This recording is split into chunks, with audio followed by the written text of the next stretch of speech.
Check. Check one, check two.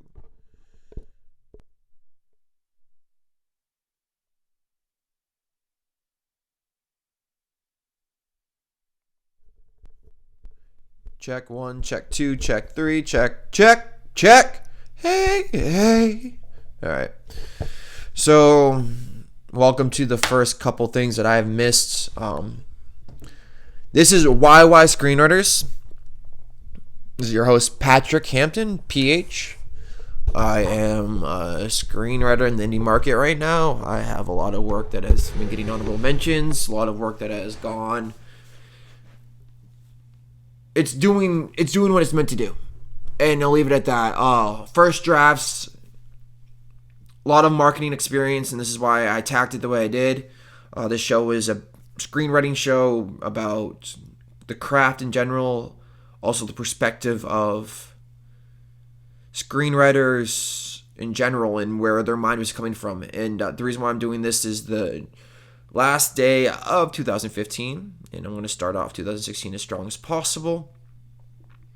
Today, an article came out with George Lucas basically stating that he sold Star Wars to white slavers. I want to reflect on this comment as I find it's very pertinent to pop culture and also pertinent to screenwriters and content creators to understand where your work goes. And I think George Lucas never understood the ability of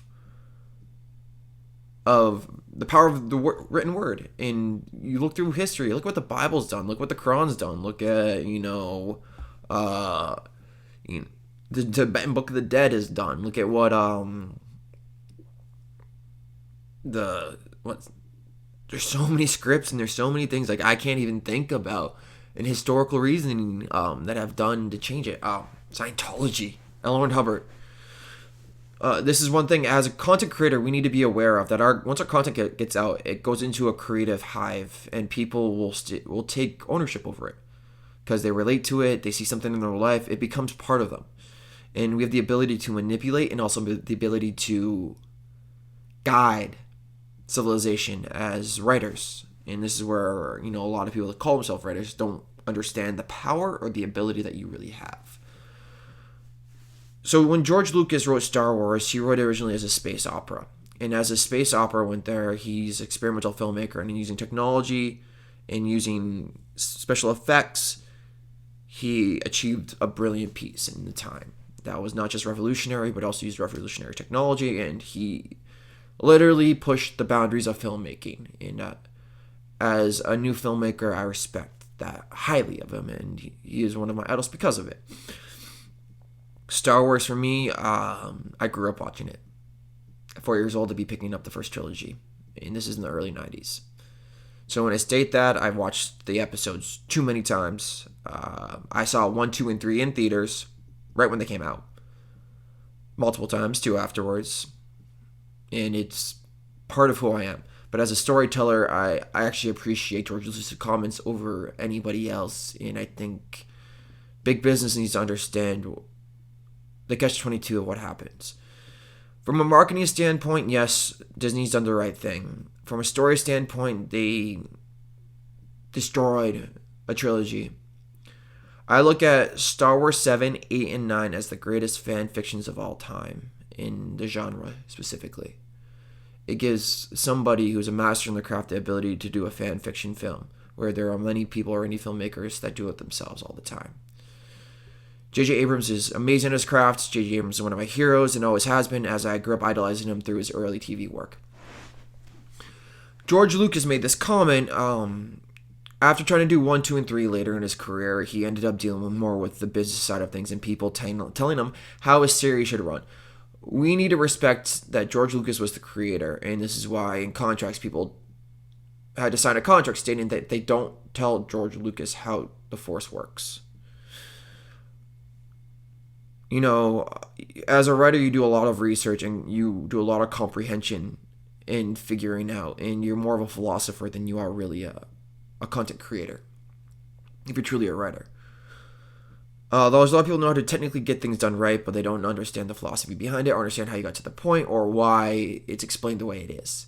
where it could be a huge story outlet, or it could be something that's very, could be bigger in the long run. End of things. 7, 8, and 9 really has no influence by George Lucas at all besides his previous work.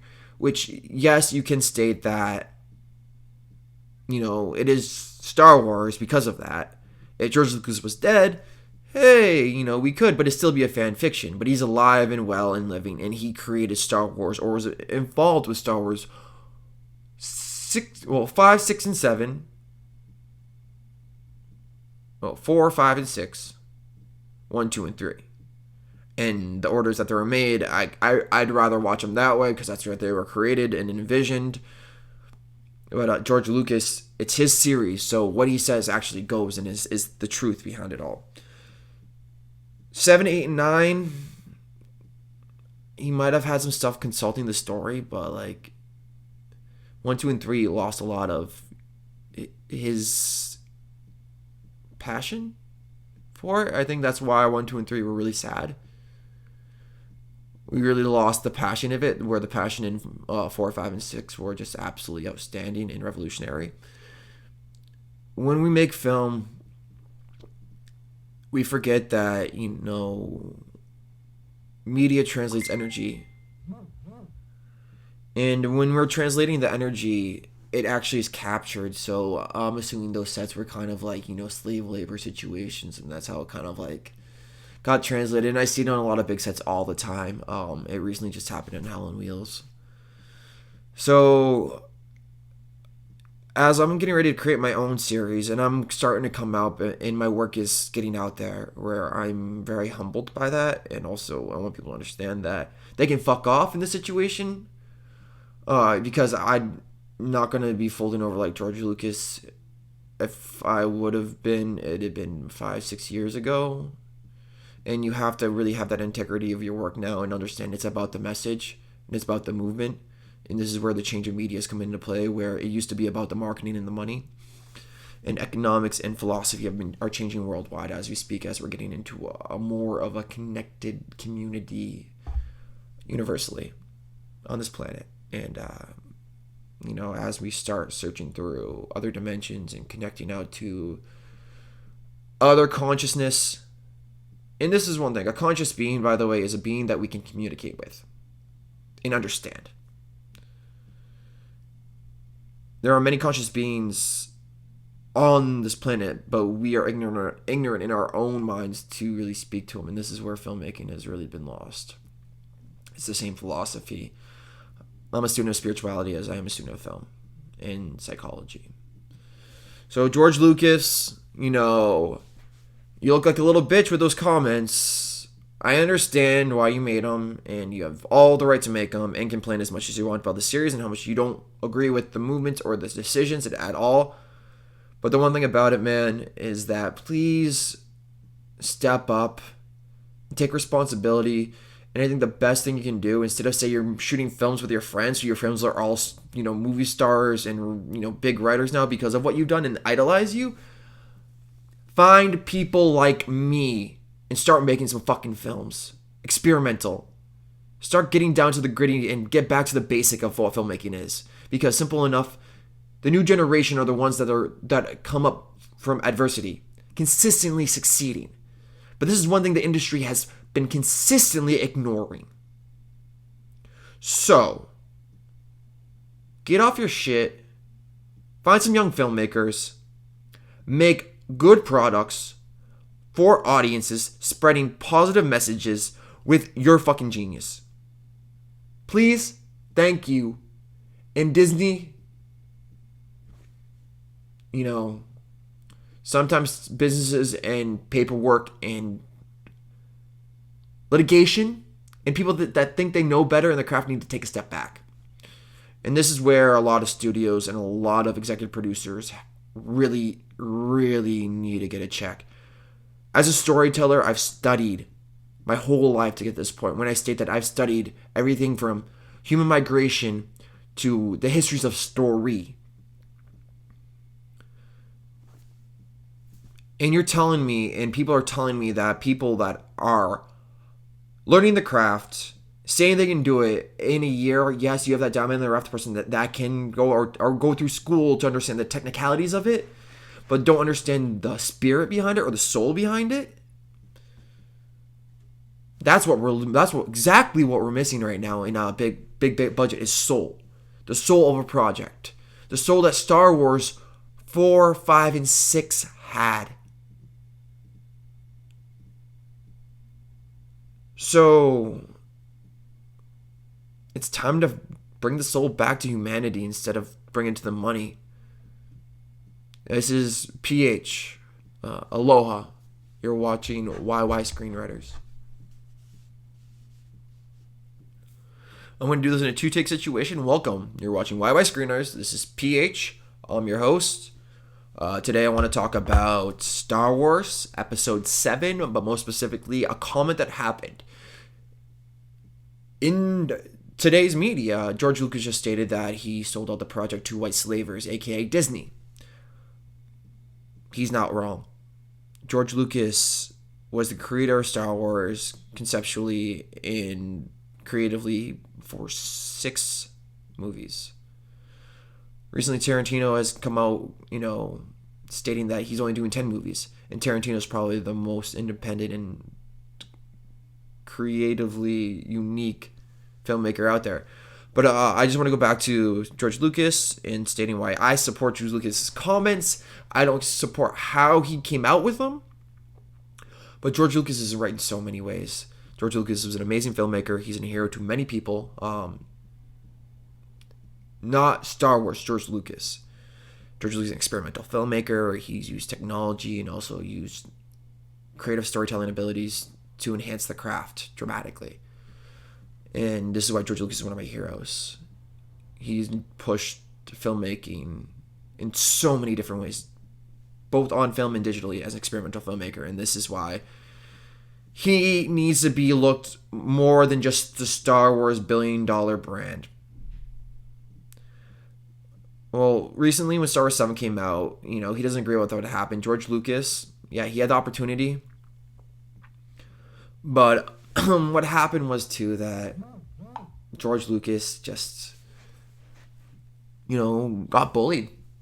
Got bullied by big business, got bullied by people who were telling him that they knew better than his own world that he created.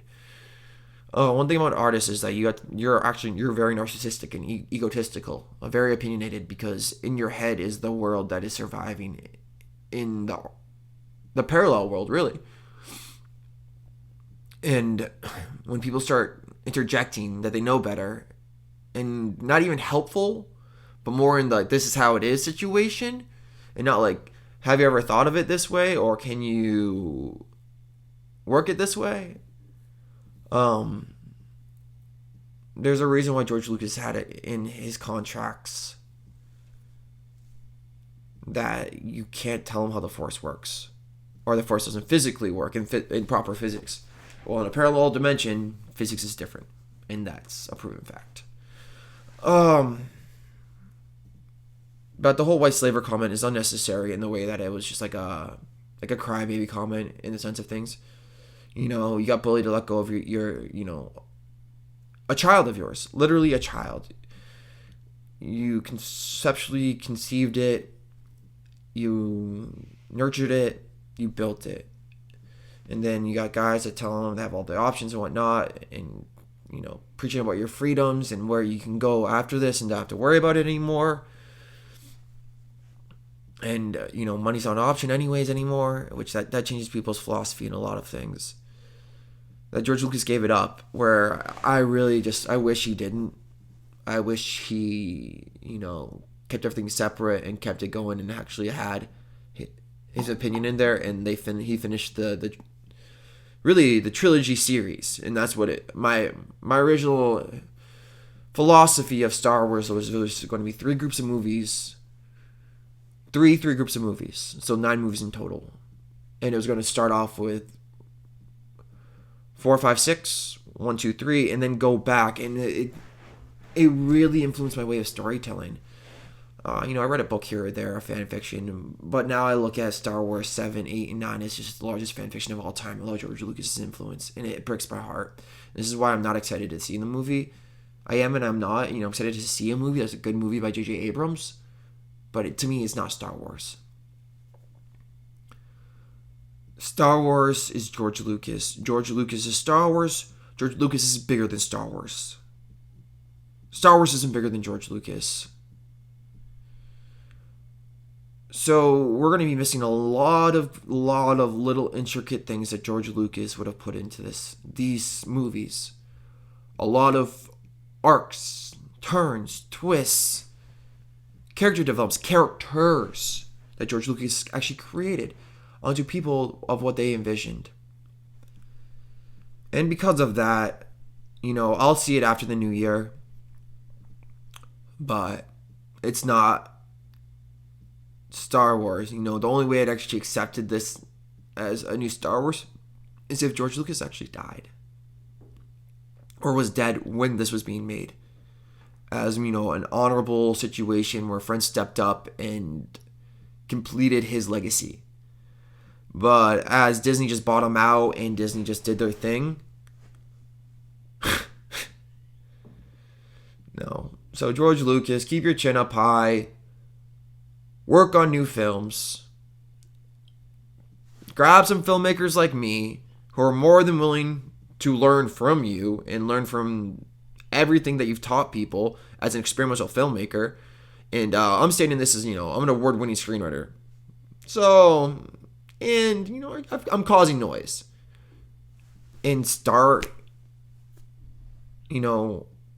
bringing up the next generation of filmmakers instead of letting us figure it out ourselves. And this is where the older generation needs to get off their own shit. We're here. We've learned ourselves like you have because you guys have been too ignorant to bring up the proper people. It's all been about paperwork and all about who you know. It's not about who's doing the work and who's out in the festival circuit right now. And this is one thing that slowed down my career dramatically, but built it properly at the same time. And it gave me a lot more opportunities and abilities and confidence to talk a lot of shit. So this is PH. You're watching YY Screenwriters. See you next time. Make sure, I would like to hear your comments down below about what you think about George Lucas's comments or what you think about Star Wars Episode 7. Do you believe it's a fan fiction or do you think I'm full of shit? Aloha.